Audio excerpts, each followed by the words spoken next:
Hi, beautiful human. I'm Zach. That's Dan, and this is so cool because we have like a movie star here. Say hi to Justice Smith. Hey. Woo! Woo! You are a movie star. Yeah, that is a term. What is your relationship with that title? Oh gosh, that's a really good question. I mean, I definitely don't self-identify as that.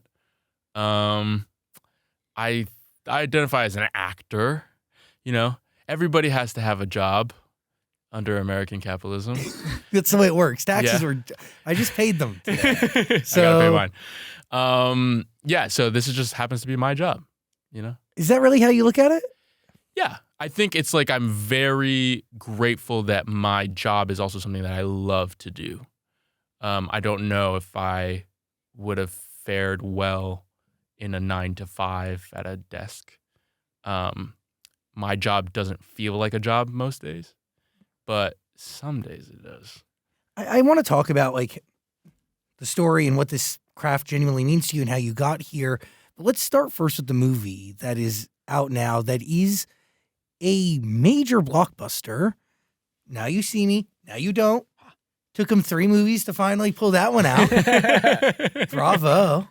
I literally said to Ruben Fleischer, who's the director, when we sat down, I was like, what are you going to call the third movie? And he was like, I think jokingly, he was like, it's Now You Three Me. And I'm like, that's horrible. It should be. And he's like, well, what do you think it should be? I said, Now You See Me, Now You Don't. And then when they released they had this little teaser where it's like everybody online was saying like this movie should be called Now You See Me, Now You Don't. I was like, I'm happy that like I think like the masses. It is. Now You Three Me is not a bad name. Oh, no. Now You Three Me has become like our jokey name for the show, for the movie. And so we call the next one Now You Four Me. And subsequently Now You Five Me, Now You Six Me. You talked about hard days on set, like, and that happens in any job, right? No matter what it is. Yeah, But exactly. is there a day that sticks out to you that was a challenge to get through, or a skill that you had to master who Charlie was? I mean, while working on Now You See Me, Now You Don't? Yes. Not one. When does this come out? Does this come out after the movie comes out? I think it comes in lockstep with it, right before. Okay, well, I can't say there is a very difficult thing about Charlie that took some time and gave me a lot of anxiety, but I can't really say what it is because it's a spoiler. But I will say for the most part, this film was fun, pure fun. Like the cast was like one of the most welcoming group of people I've ever met. And me and Dominic Sessa and Ariana Greenblatt got along really well, really early. And that's sometimes rare, you know, especially for actors who have to like play close friends, you know, who have to have like this like sibling bond. It's really fortunate that like it just clicked for us. Do you remember the first time you all met? I met Dominic at the airport. We both of our bags got lost at the Budapest airport. And so we had to like sit there and wait for them, and we like got to know each other there. And Ariana I met like I think like a month before that in magic training. We were like training with these magicians at the Magic Castle. Very legit. Yeah, super legit. And I hadn't been at the time, and I was like training to become a magician. Now you can go anytime. Yeah, now I can go anytime, which is really cool. Because you have to be a magician to go, or know a trick. Or be invited or by. Be invited. Yeah. And I'm not a magician by any means, you know. Well, but What goes into magic training?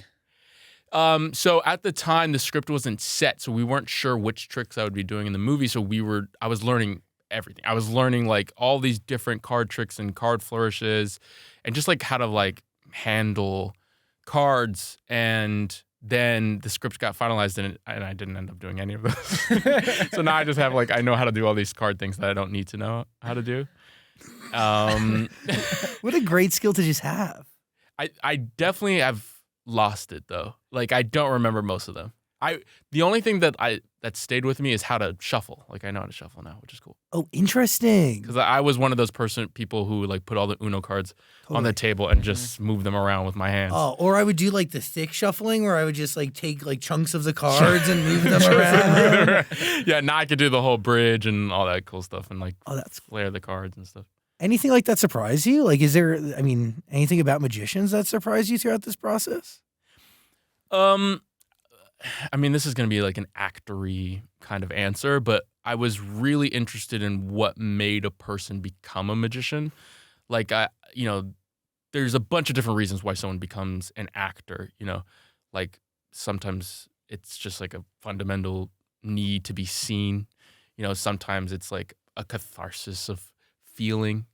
Sometimes it's, I just want to be famous, and I was like, what is like the motivation to pursue magic? Is it about like deception? Is it like power? Is it like having like, being able to fool people?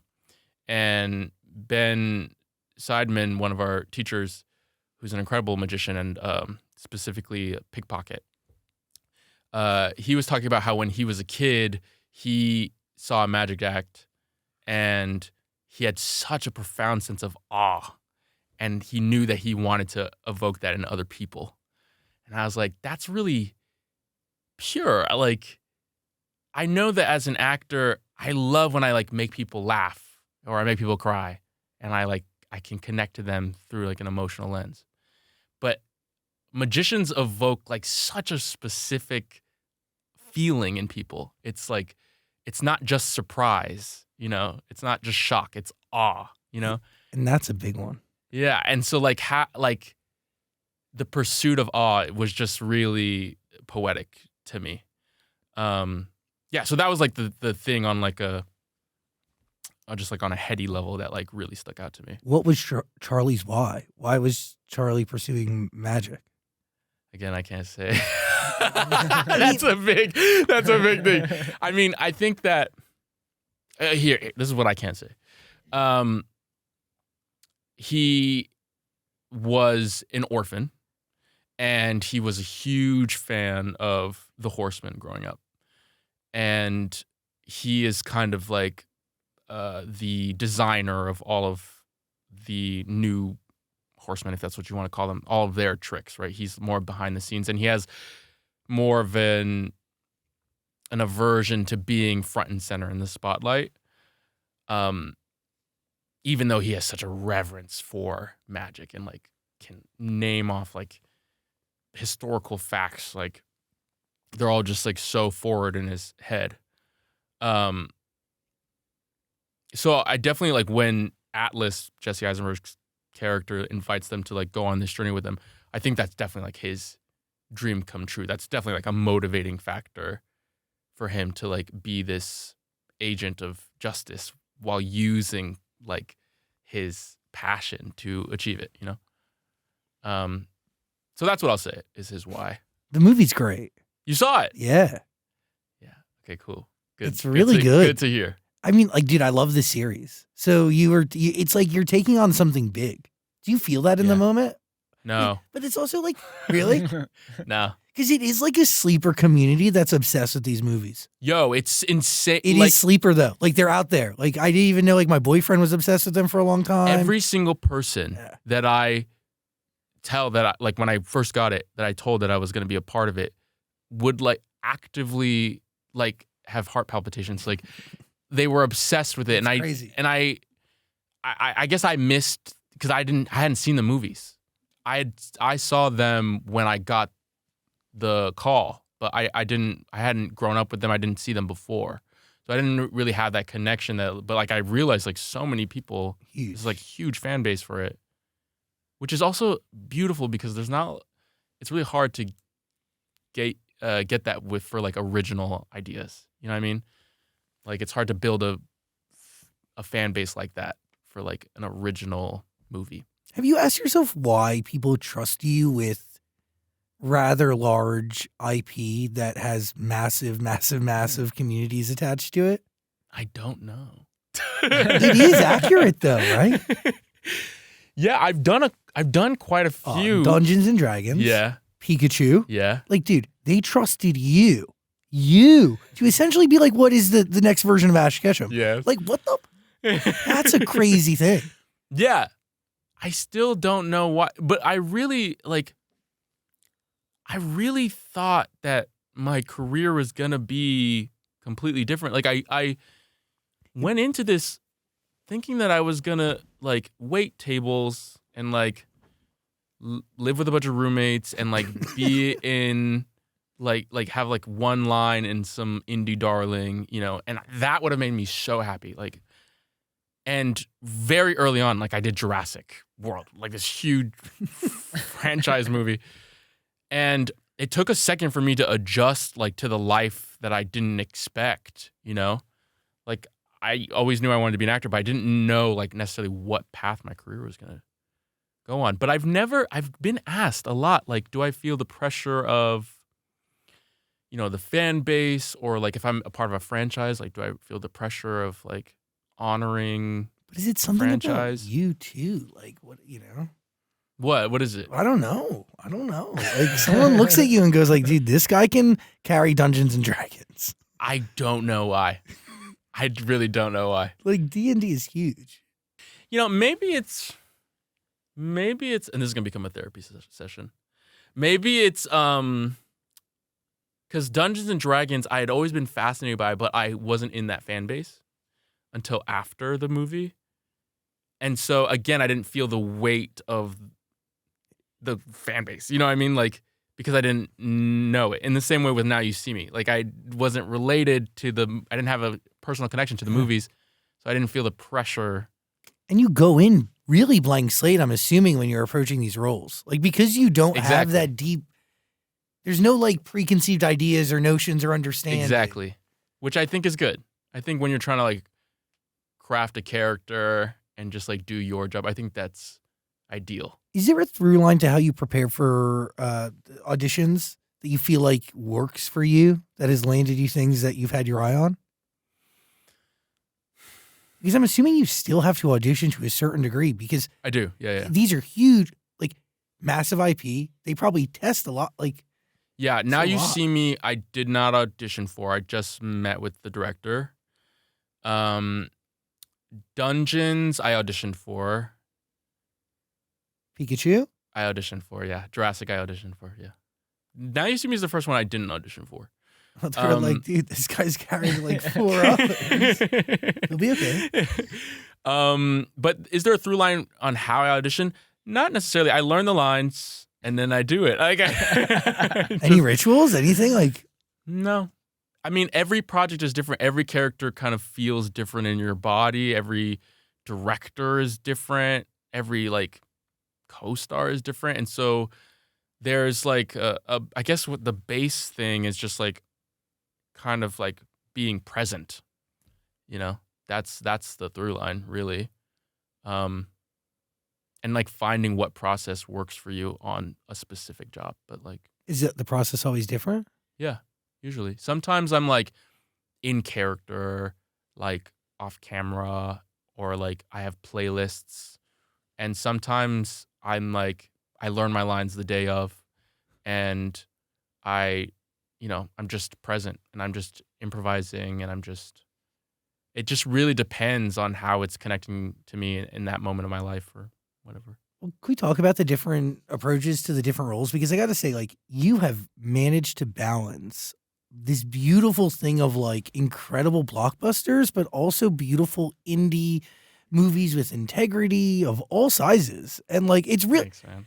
I mean, but that is a craft in and of itself to a certain degree, right? Like managing what you say yes to, and then what you say, I guess what you pass on, but also like because I mean, I gotta say, like, the blockbusters help bring light to the things that maybe wouldn't get the attention that they would have otherwise. Yeah, that's something that I had to learn pretty early on, is that the blockbusters are just as, if not more important than like the more, I guess, like creatively fulfilling movies, because they, it's a business at the end of the day. Like they like booster a level of profile and financial viability, so then the smaller movies can get more funding, and then because they know more people are going to go see it because you have a level of profile. But it is like, I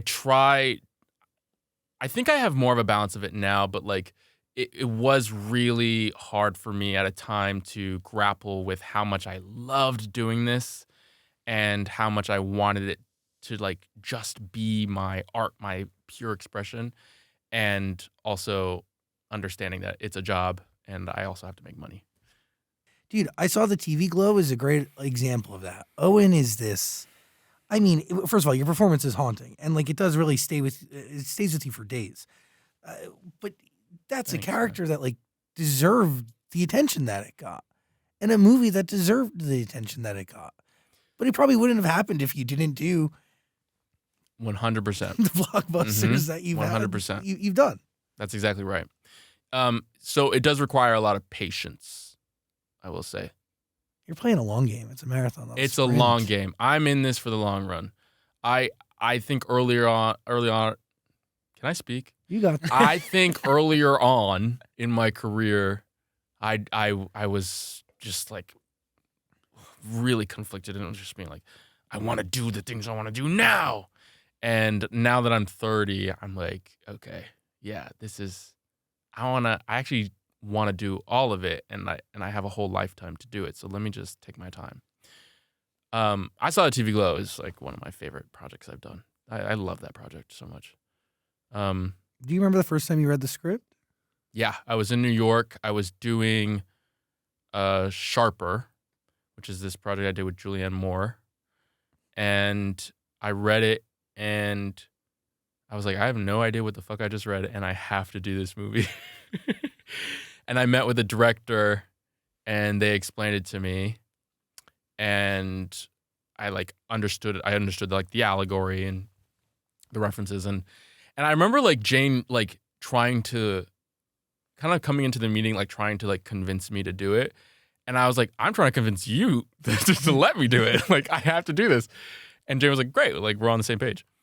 And that was a really interesting film because it's almost like this like character odyssey. Like my character spans from like 15 to like 30, I think, and like 35 or something like that. And, you know, has like asthma and goes through all these like different like derealizations and but the whole film is shot very experimentally and Jane knew exactly what each shot was going to look like. And so a lot of it was like really letting go and trusting Jane's vision, like balancing that out with like, how do I like hold the weight of like where I'm at in this character's life? It was hard. It was really hard. What did you learn from that movie? Because you have to learn a lot, even just about the trans experience. I mean, oh yeah, sure. I mean, I knew a lot about the trans experience before that film because I have siblings who are trans, and at my high school there was a bunch of trans kids, and I was fortunate enough to learn about that like fairly young. I think it was really beautiful because there was a lot of trans people on set, in the cast and in the crew, and that was like a kind of like a queer haven. I had some reservations at first, and I talked to Jane about this. I was curious as why they didn't cast a trans actor to play that role.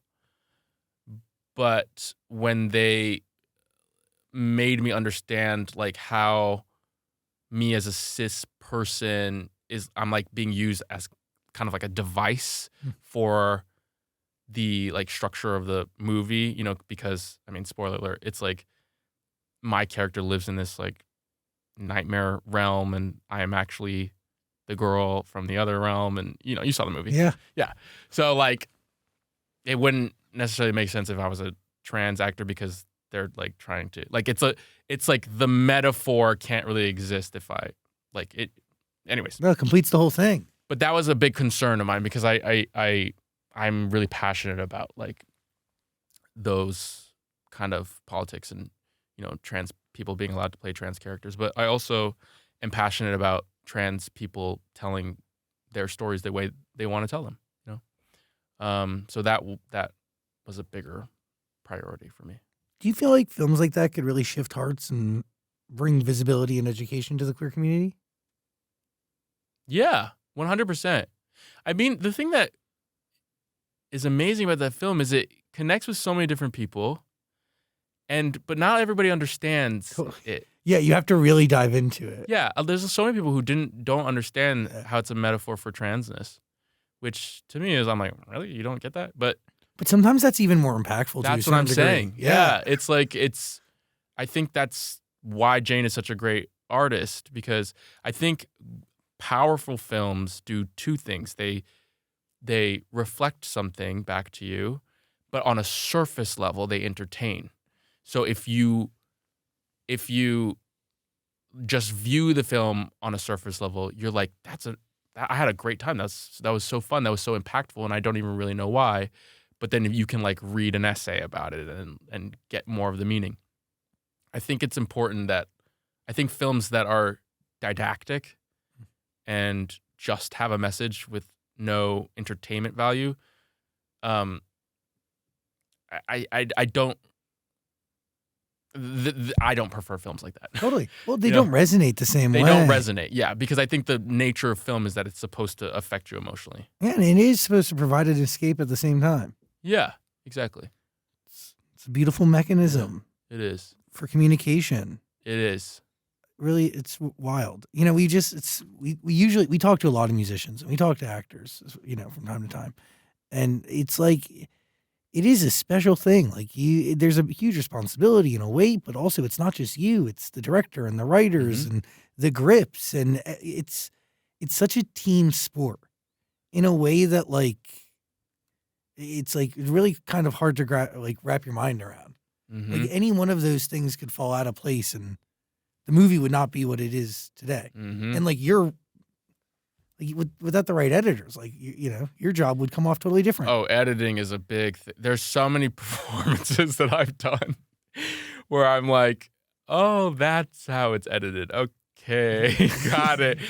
And it took me like as a young actor, I was like, I would do every take the exact same way because I really wanted control over my performance, which was not sustainable. And now I'm like, I can be a little bit looser, but there's I still to this day, like I still have trouble like really relinquishing control because, you know, people don't realize like how much like the performance is found in the edit.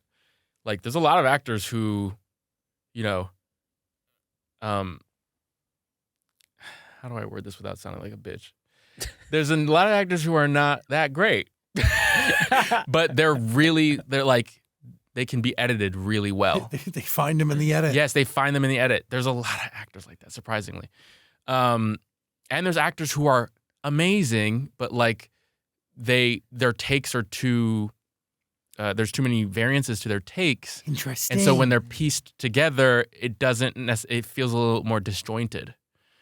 How do you learn this? Because that's experience. Yeah, that's acquired. Like no school's teaching you that. Yeah, it's a lot of it, just like experience, and also just learning.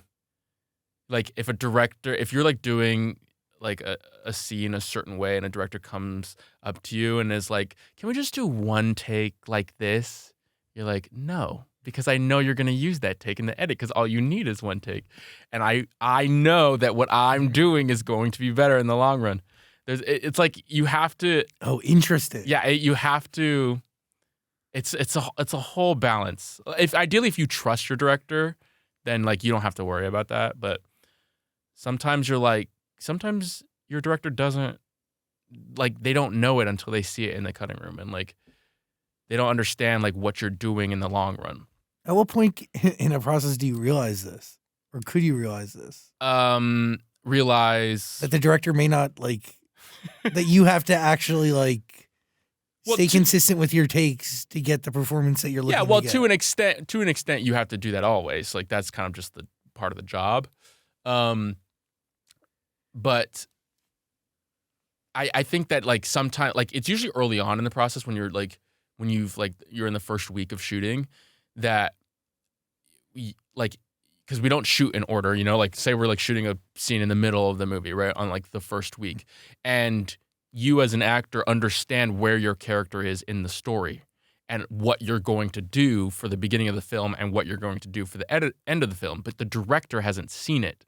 So you perform the scene the way you imagine, and the director has a bunch of notes because it's the first time working with you, and they don't know what you're going to do. And so there's a bit of like a conversation that has to happen where you have to like let them know like, hey, this is what I'm planning for the whole arc, which is why I'm playing it this way, but also not be too rigid in telling them what you're going to do because you still want to give yourself freedom to explore when it actually comes to that day when you shoot the beginning or you shoot the end. Yeah, and you have to remain So it's collaborative. a whole process.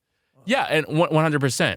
Because sometimes you come to set, you have an idea of what the character is, what you want to do, and then the environment looks completely different from what you imagined, or the other actor is giving you something completely different than you read in the script, or the writer wants to change a line, and so there is a level of looseness that has to come with it too. But it's all this that we're like carrying in the moment. You worked with Rob Letterman on Detective Pikachu, right? I love Rob. Yeah, How does he teach you to work with a Pokemon? green screen Pokemon. Yeah. Like 75% of that movie is me talking to a piece of tape.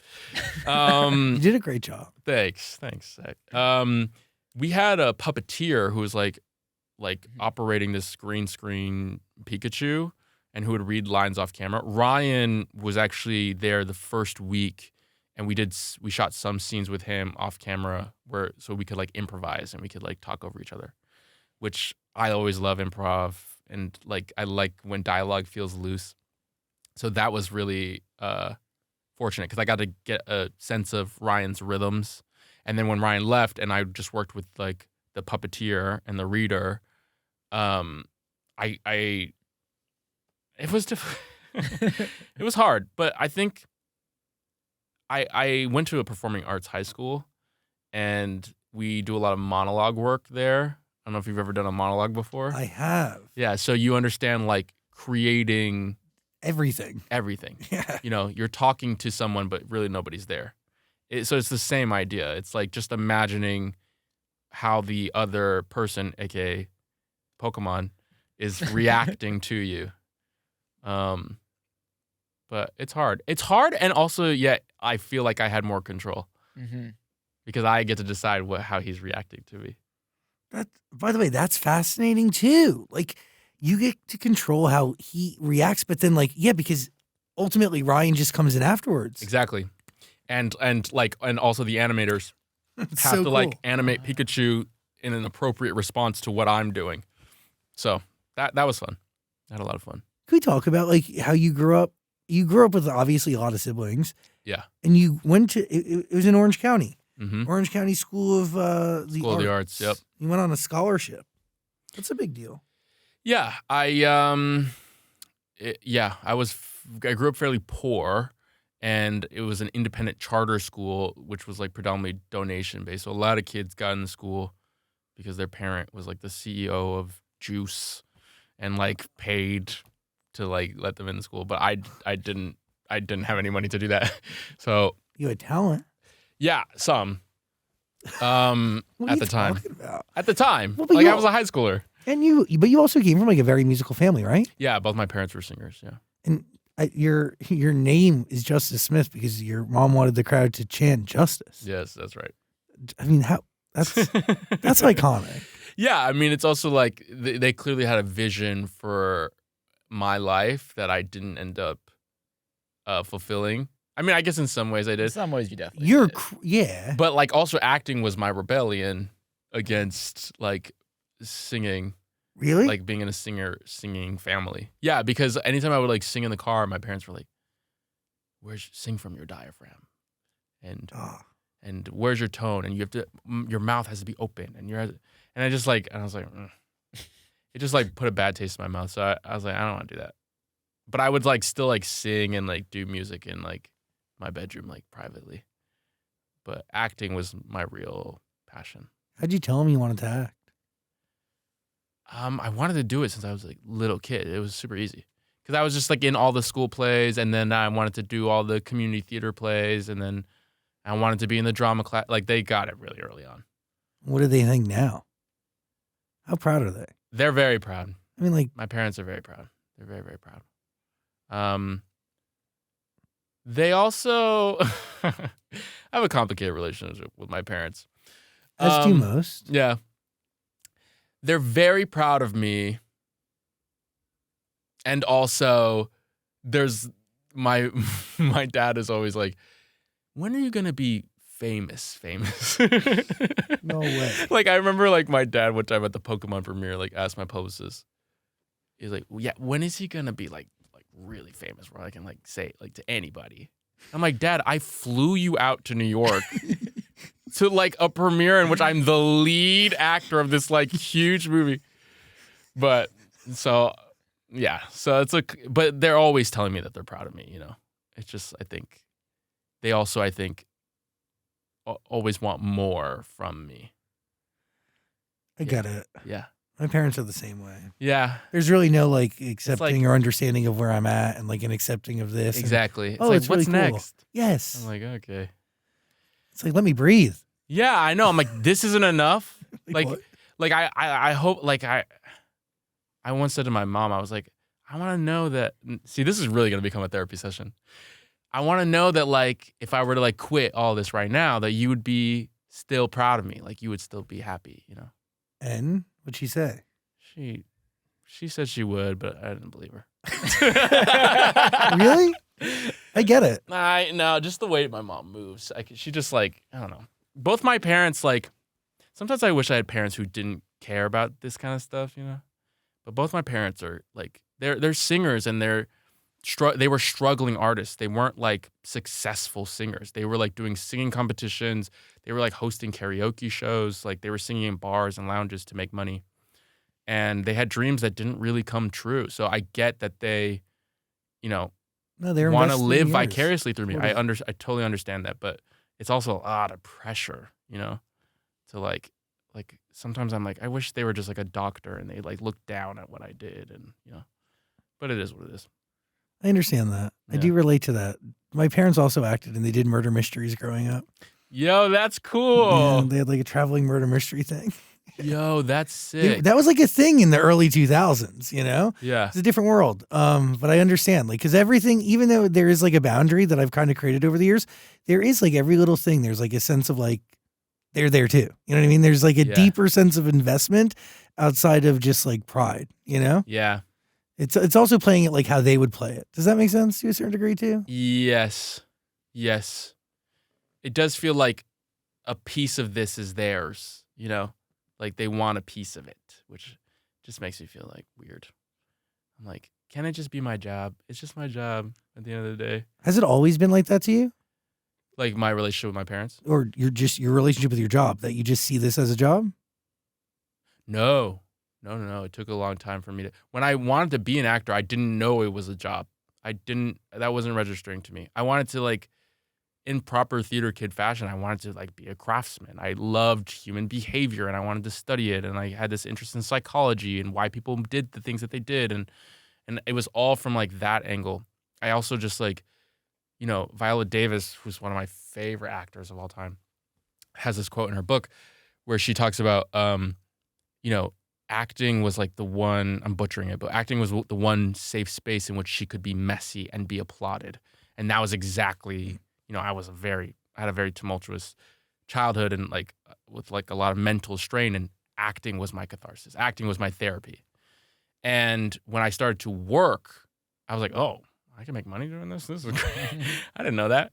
And then like in my young 20s, it was like really, you know, like how what we've been talking about this whole interview, it was hard for me to like grapple with like, oh, I have to make business decisions, but also like this is my therapy. This is what I love to do. But now I have to like, there's all of this icky money and business around it that just like ruins it.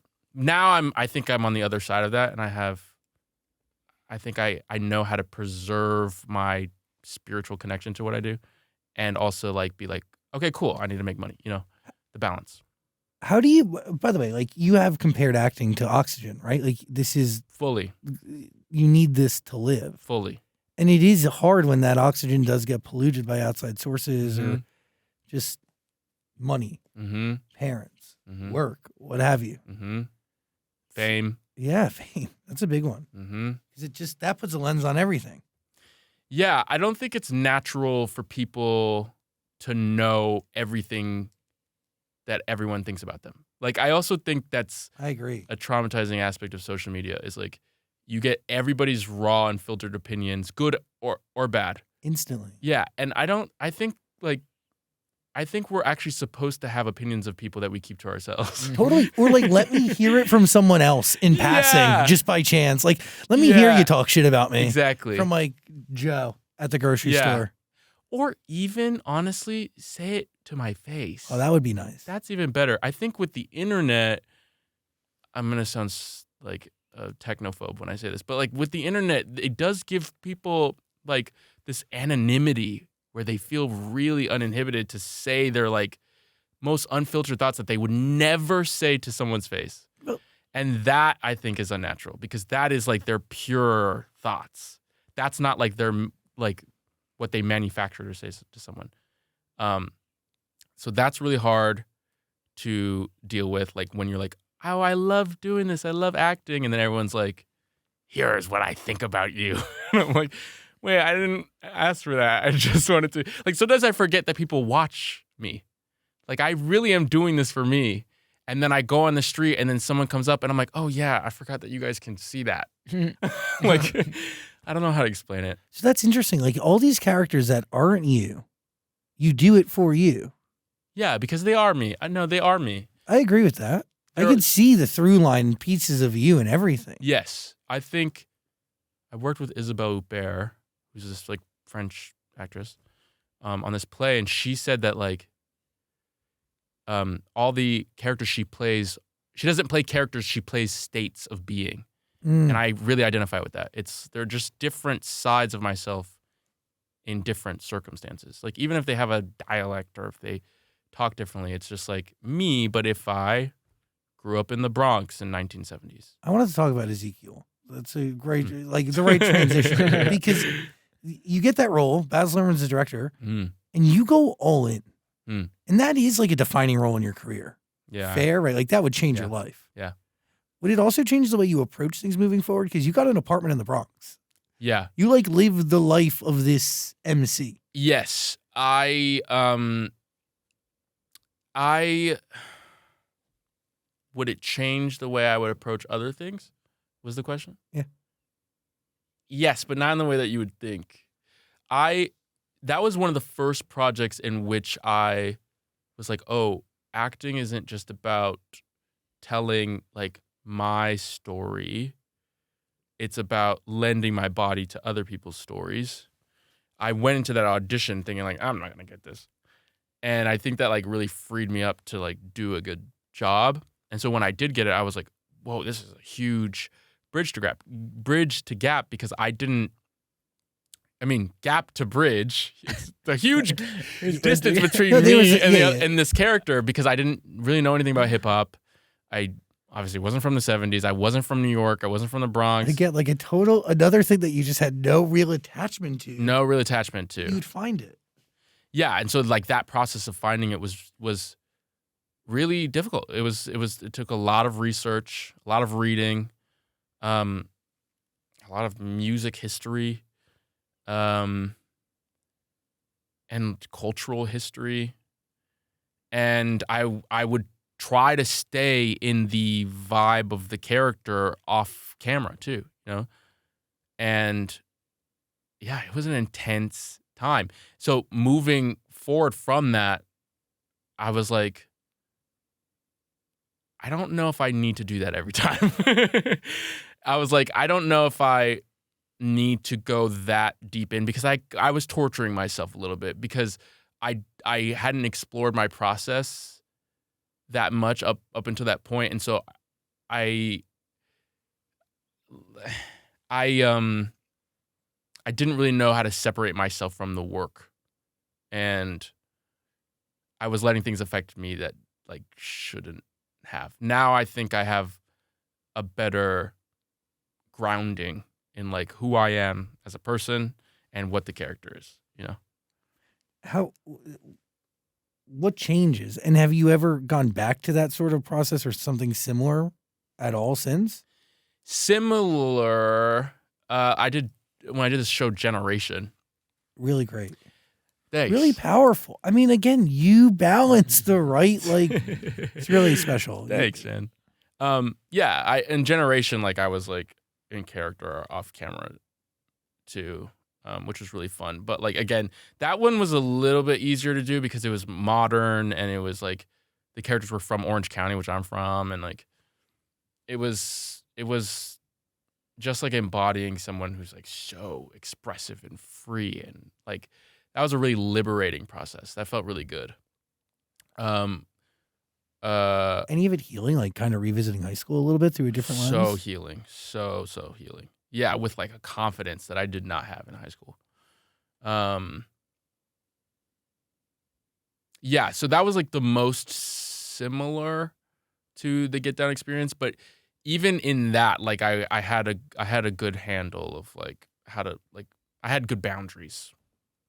You knew when to like Turn it off. Yeah. By the way, Baz is known for his intensity and precision. What is it like working with him? He's amazing. He works exactly how I like directors to work. Like he directs you from a very poetic place.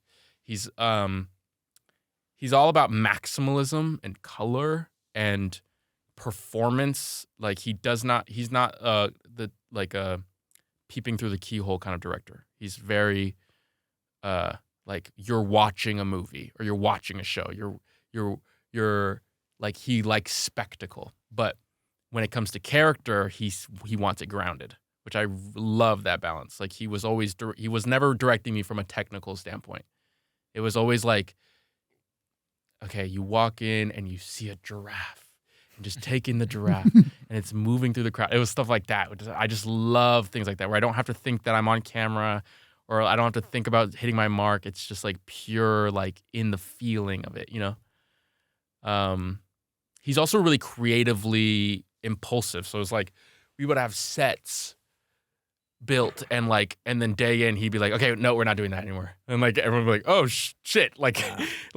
like constant script changes and stuff. So you have to really be on your toes. And did you see the pilot episode for Get Down? Yeah. There's like this poem I do. Yes. Yeah, that poem I got the day of, and I had to like memorize it the day of. And it was really great training, honestly, because it like now I learn lines like that. But yeah, So- I really loved that experience. It was a great experience. Things like that are invaluable. To be like thrown into the fire so deeply. Fully, yeah. I mean, you learn things that will last with you forever. Like if you can do that, you can do a lot of shit. Yeah, we'll see.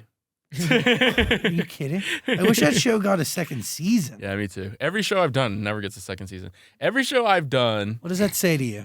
Stick to the movies. No, Yeah, I'm I gotta kidding. stick to the movies. Maybe I am a movie star. Every show I've done, weirdly, has been a character in which I'm like, ooh, I get to like stay in character, and is split. It's one season split into two parts. Mm. What the hell is that about? And then it gets canceled after the first season. Both of my shows were the exact same dynamic. It's weird. One season split into two parts. Yeah. Did I they don't know. did you shoot them at different times? Yeah. Like, significantly different times? Not significantly, no. It just like a month later. Yeah, I don't know. That's interesting. Yeah. Isn't that weird? It is weird. I don't know what that means. I don't know if there's some like universal message there or something. I'll think about it and let you know. Yeah, okay. It'll come to me. Okay. Yeah, the universe and I are on good terms right now. That's how? I mean, I don't know. Like, now I'm going to fucking jeopardize it, dude. I'm talking about it. Yeah, knock on wood, knock on wood. knock on wood. Shit. I can't. We got to stop talking about it. That's going to The stress universe me is out. kicking my ass right now. Why? Do you know what a Saturn return is? Of course. Are you? How old are you? I'm 30. Doesn't that happen like at 28 or is It it happens happening? from 27 to 30. Oh, so it's happening right now for you. Yeah, and it's also like what I've learned is like it's whatever your Saturn sign is. If Saturn is still in that sign, you're still going through it. And Saturn is in Pisces right now, and that's my Saturn sign. You're a Pisces. No, my Saturn sign Oh, is it's a Pisces. What are you? A Leo. Interesting. What Oh, are you're you? chill. I'm a Taurus. Taurus. I get along with Tauruses. My sister's a Taurus. Yeah, we flow. The sister that's is a stylist and creative director. Yeah. Yes, She's a Taurus are very creative people. Yeah.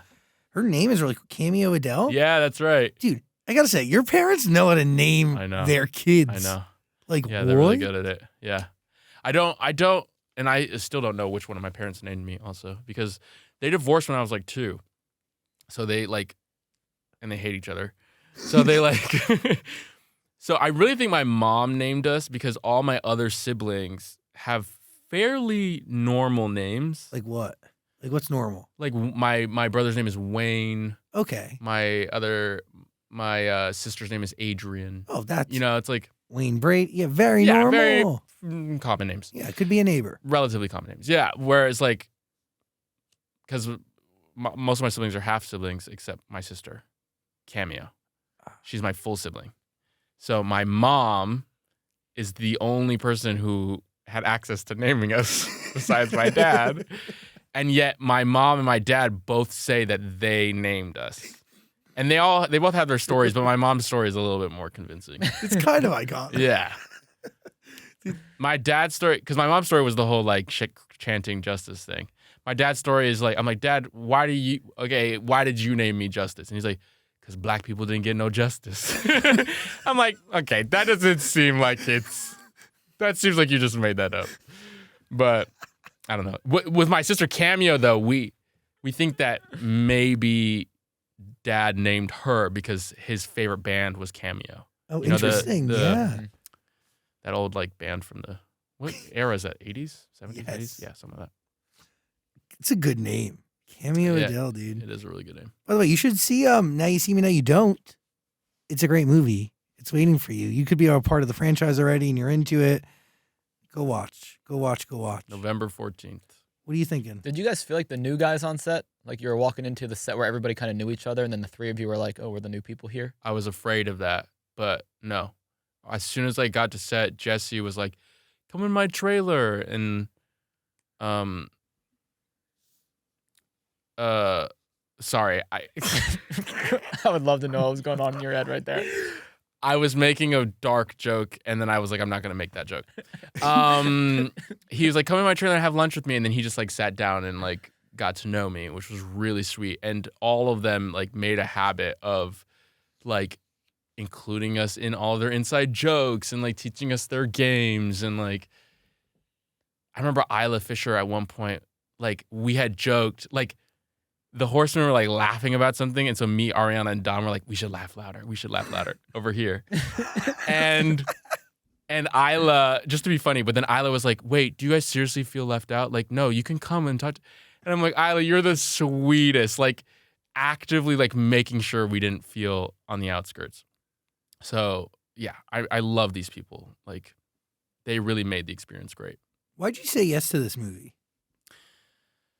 I said yes to it because I really wanted to work with this cast. And when I met with the director, he has such a calming presence about him. Like he's really a cool guy, and I'm a huge fan of Zombieland.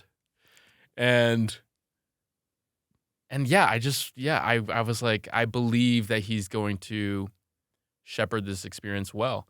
I was a little worried because it's such an ensemble piece, and I know that ensemble pieces can get a little bit tricky, especially if actors have like egos. But it just like it all worked out. Like everyone in my life was like, you should do this movie, and then I met the director and I was like, okay, I think I'll do it. And it was like the best time I've ever had on a movie, like hands down. That's a big statement. Yeah. Final thoughts? Yeah, I know you've talked about it before, but do you think you'd make a good RuPaul? Yo, okay. I feel like it's such a scary task. Yeah, it is. That's such a scary mountain to climb because he's so notable. Like everyone knows every single like thing that he does. So like I've always shied away from biopics or playing real people in general because I'm not an impressionist. I don't like to like play characters that already exist. I like to create people. That being said, if that were to come around, I would say yes in a heartbeat. And I think I would just have to like risk bombing it. But I think that, but I just could not give up that opportunity. By the way, I do think that there is a fine line between an impression and bringing to life somebody in their biopic. And like, I would just cite Cynthia Erivo as like a crystal clear example of that. I mean, just as somebody who's brought to life incredible figures True. in culture, True. more than once, by the way. Yeah. Like, there is this beautiful, beautiful distinction between like what is seen as camp and kitsch, and then what is seen as this genuine, deep embodiment of like this human and their spirit and their legacy and everything.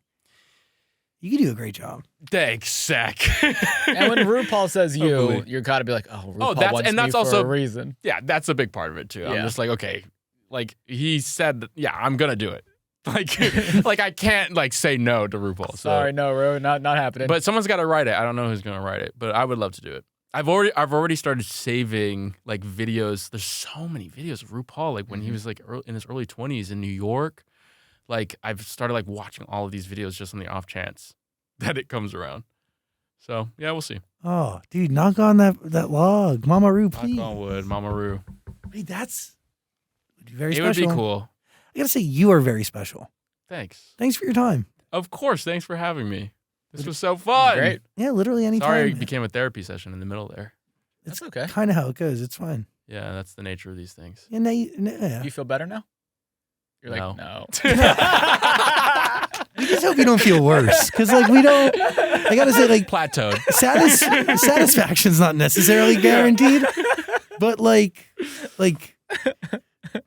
just even Yeah. is I think even is where I'm at. we try to guarantee that. Yeah.